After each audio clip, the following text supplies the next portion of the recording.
Everybody, Kyle Sasser here, and it's everybody's favorite time of the month. That's right, real estate market statistics time. These real estate statistics are for Pinellas County for December 2023. So these market statistics were compiled from November 2023 closed sales data. So some important things to know about these numbers and how we look at things. We don't typically compare month to month. So we're not comparing November 2023 to September, or October, or August 2023. I do keep an eye on them, especially recently, just because the market's been pretty wild the last year and a half. But typically we want to compare year to year. And the reason why is because the calendar year has a natural ebb and flow. Some months are busy, some months are not.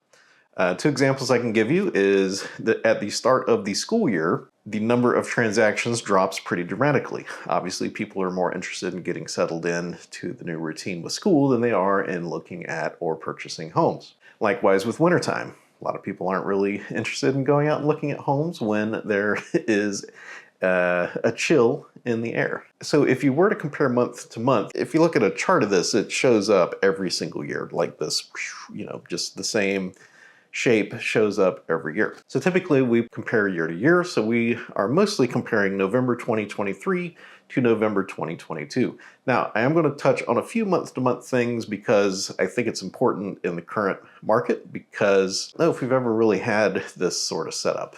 And I'm going to get to the why a little later on in the video. That said, this is a very in-depth video. You're in for about 20 to 30 minutes of a statistical explanation. If this video is not for you, I do also do a 2-minute quick take. It does leave out a lot of the context and the nuance, but if you're just looking for some base numbers, the 2-minute market update is a great way to go. Now the other piece is, Kyle, where do you get this data from? Well, this data is directly from the MLS. I used to wait for the MLS to compile this information, but they do not usually get that information out until the end of the month.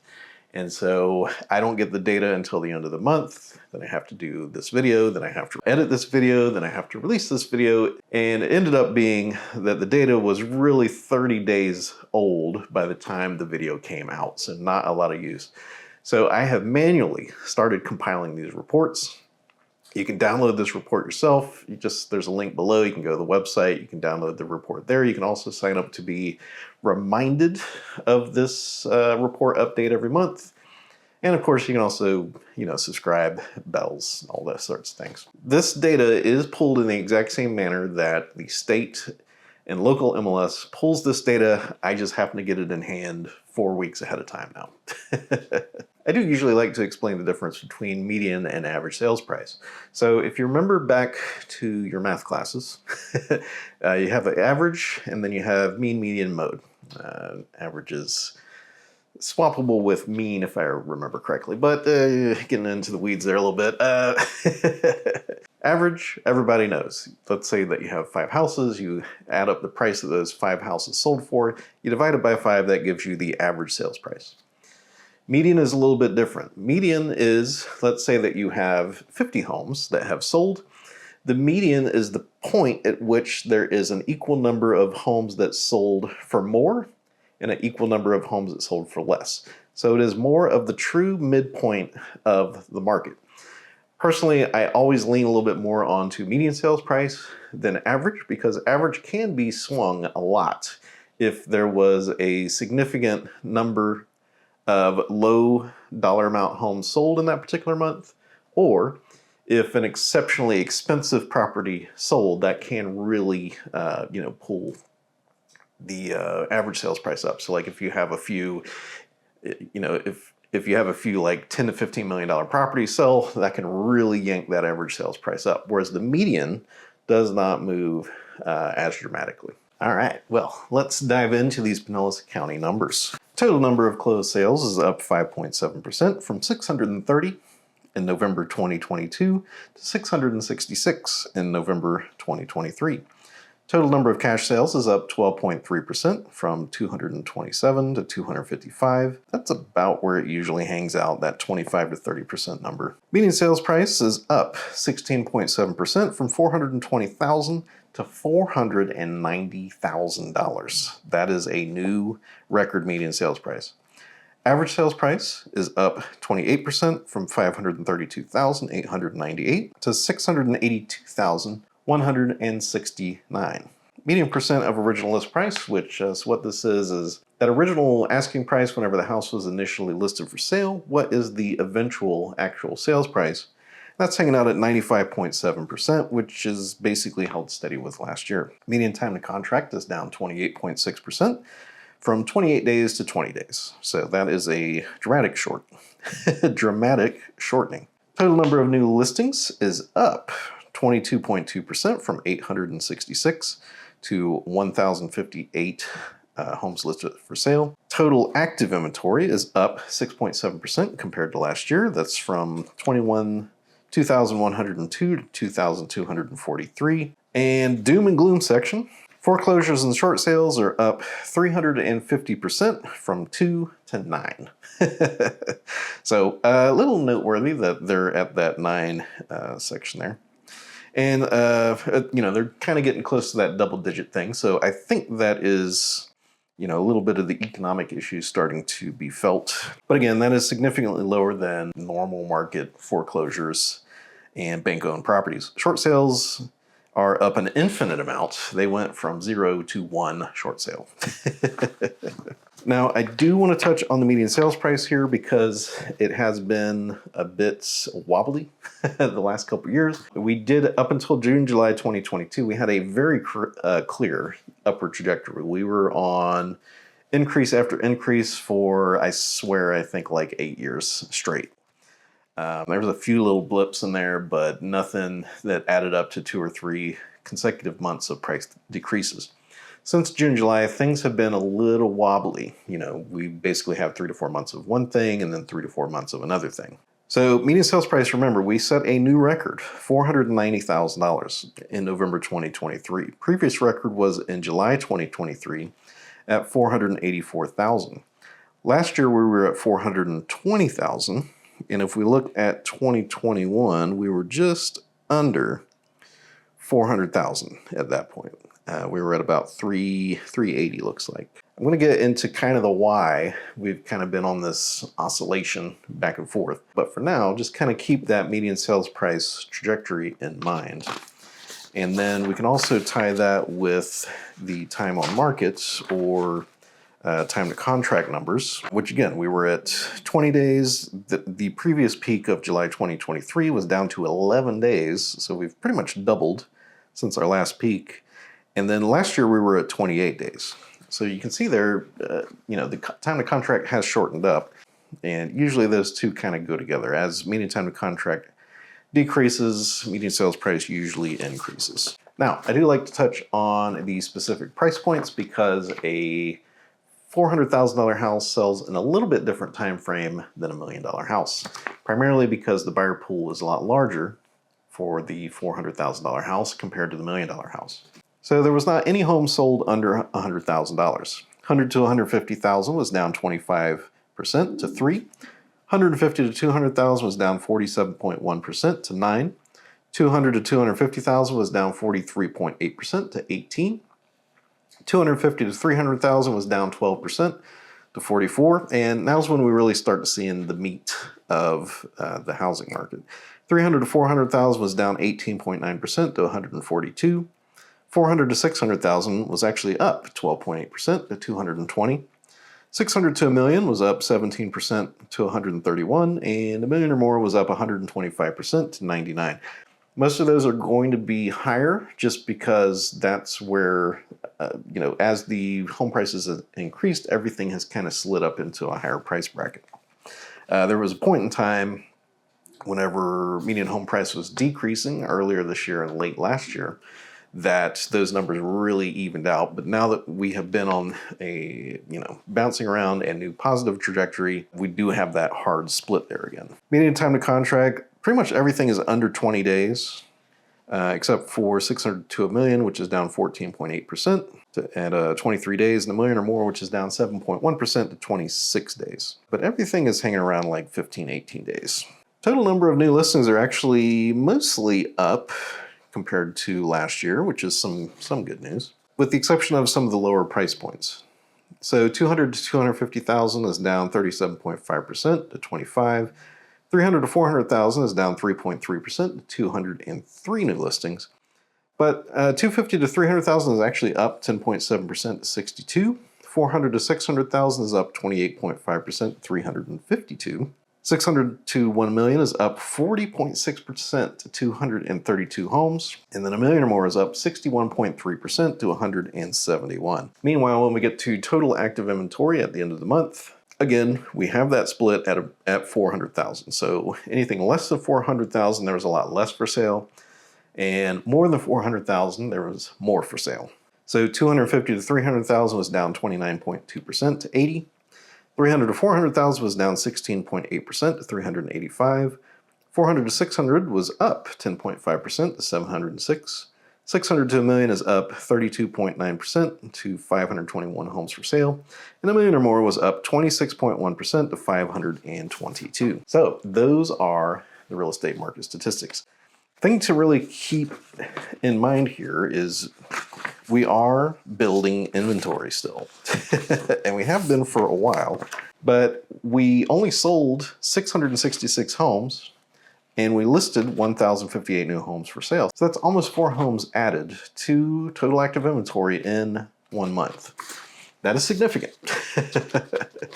So all of this, as I'm sure you're thinking in your head, sounds pretty wild.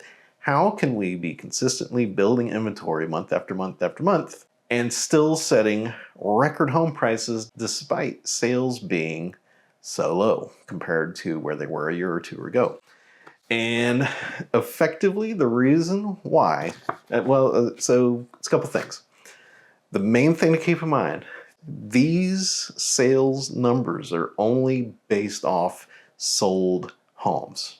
That is one of the keys to keep in mind here. If a home does not sell, it does not get calculated into the median sales price. So what we have is we have a report that has a median sales price, average sales price, time to contract on mostly exceptional homes that have high demands, because again, they're going under contract in under 30 days. So that is high demand.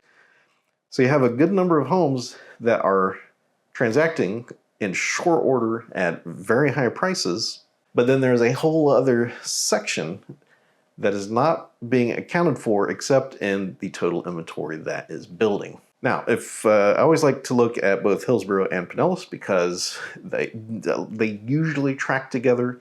Sometimes they separate, and currently they are separated again. So Hillsborough County has been holding steady or in a slight decline for the last 2 to 3 months.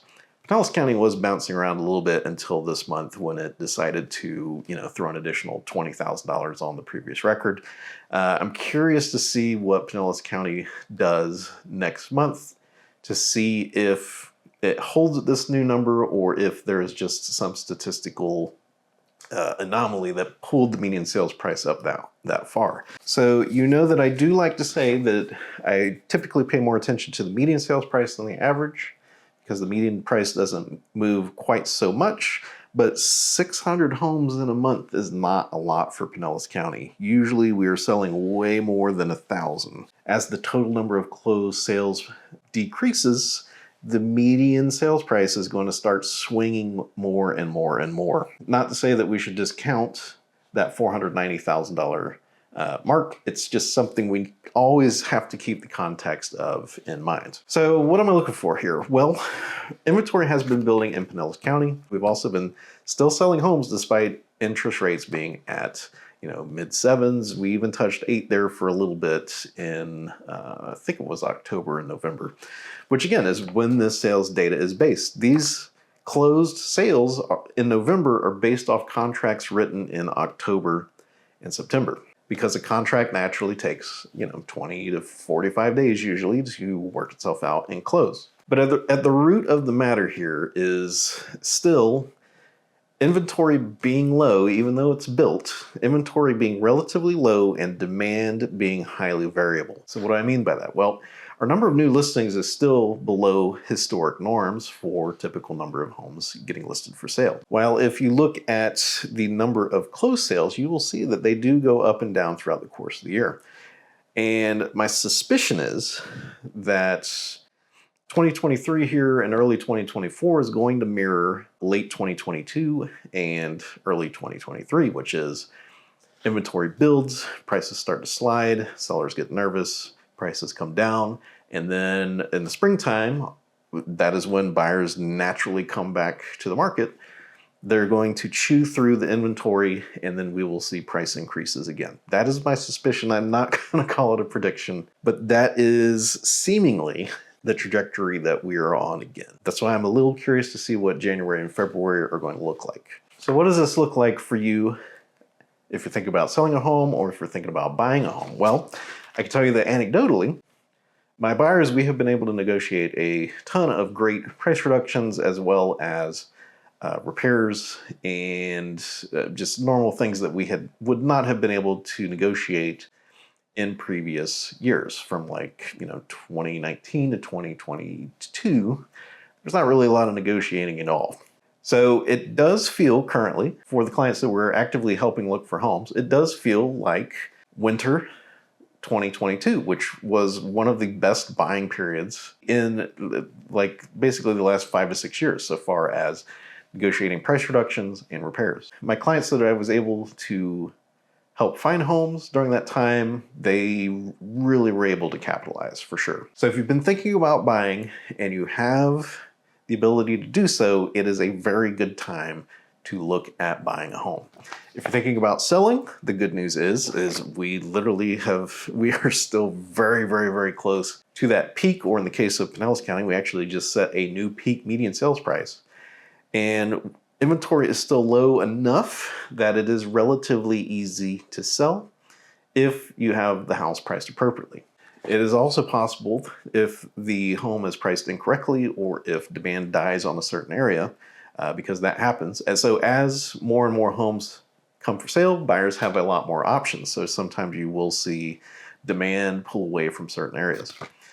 But it is still an exceptional time to sell. So if you've been on the fence about selling, it is an outstanding time to sell a home. The only real downside primarily is interest rates just being so high that definitely it cuts out a pretty considerable amount of buying power.